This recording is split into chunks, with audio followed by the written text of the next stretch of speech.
Welcome back to my kitchen, everybody. In today's video, I'm going to walk you through this elegant yet very simple tomato salad with ricotta-filled squash blossom fritters. It is a great dish to round out the tail end of summer, so let's get into the recipe.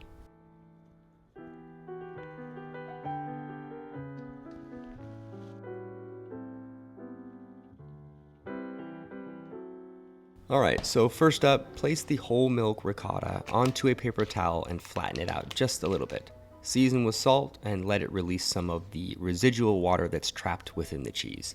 This will help the ricotta maintain consistency when heated.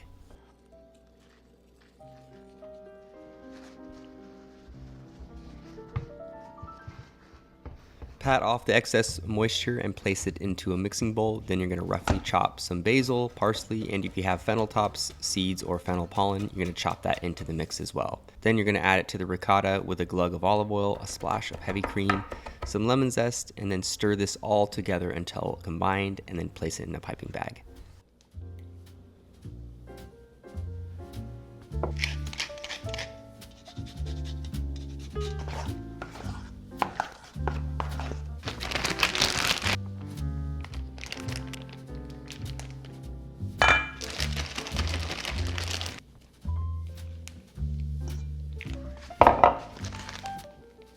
Now it's to the inspiration behind the dish, squash blossoms. Fortunately, I have loads of these blossoms growing in my backyard from pumpkin, butternut, and zucchini plants.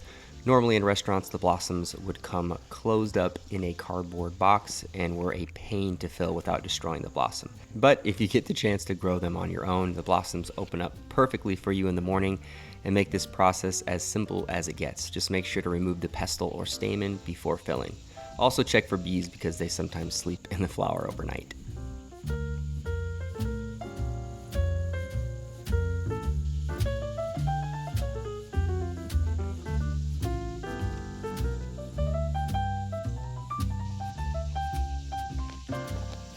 Once all the desired blossoms are filled, place them into the fridge and start prepping the tomato salad. I have been using the paper bag ripening method lately because our chickens, along with other birds, have been finding the ripe red tomatoes before we did. So for now, I've been picking them just as they start to turn color and finish off the process within the bag, since it traps the ethylene or ripening gas just right. With this method, I can choose exactly when I want to stop or continue the process for flavor preference. For this salad, I'm using ripe heirloom beefsteak and green cherry tomatoes for a really good color and flavor contrast in the salad. But for the green tomatoes, I'm going to be giving them a light fry to remove the skin and soften them up a little bit. Now to cut the tomatoes, you're just going to slice them up in almost a rustic style by using the shape of the tomato and cutting thin wedges along with slicing the green cherry tomatoes in half. Place the tomatoes onto a tray and toss with olive oil, salt, and pepper.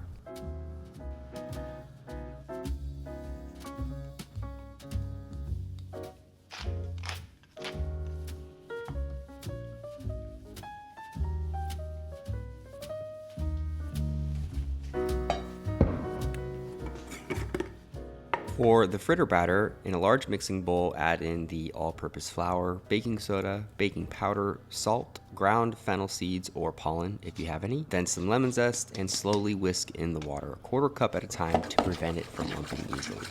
Once the batter is ready, squeeze in some lemon juice and whisk for another minute.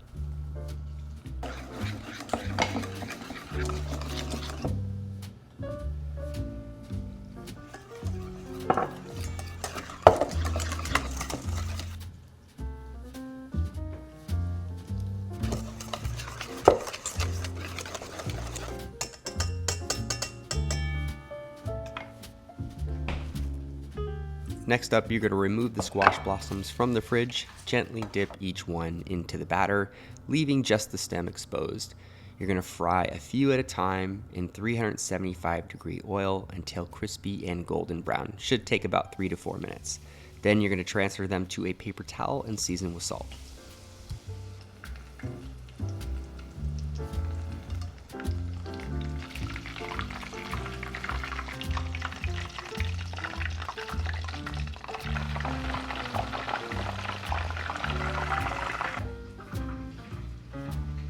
Once everything is ready to go, it's time to plate it all up. So make a bed on the bottom of the plate with the marinated tomatoes. then 2 or 3 of the squash blossoms, depending on how much you want, some fresh herbs, and a little lemon juice to finish. This is a seasonal happy lunch that you will definitely enjoy during the tail end of summer. Bon appetit, everybody.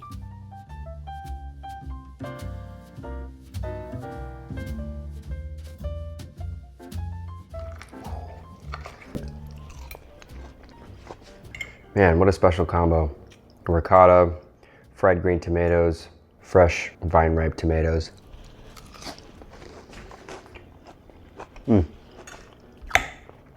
Super simple salad. The zucchini flower fritters, incredible. A little sweet from the zucchini itself. The flowers carry a lot of sweetness, and then the ricotta does as well. Adds a little bit of flavor to the lemon and olive oil in the salad, and they all just blend really nicely together. This is a delicious salad. Fantastic stuff. Hope you guys enjoyed the video. If you did, subscribe to my channel, comment down below if you guys want to see more videos like this, and I'll see you guys next time with another recipe. Later, folks. Ooh, good stuff.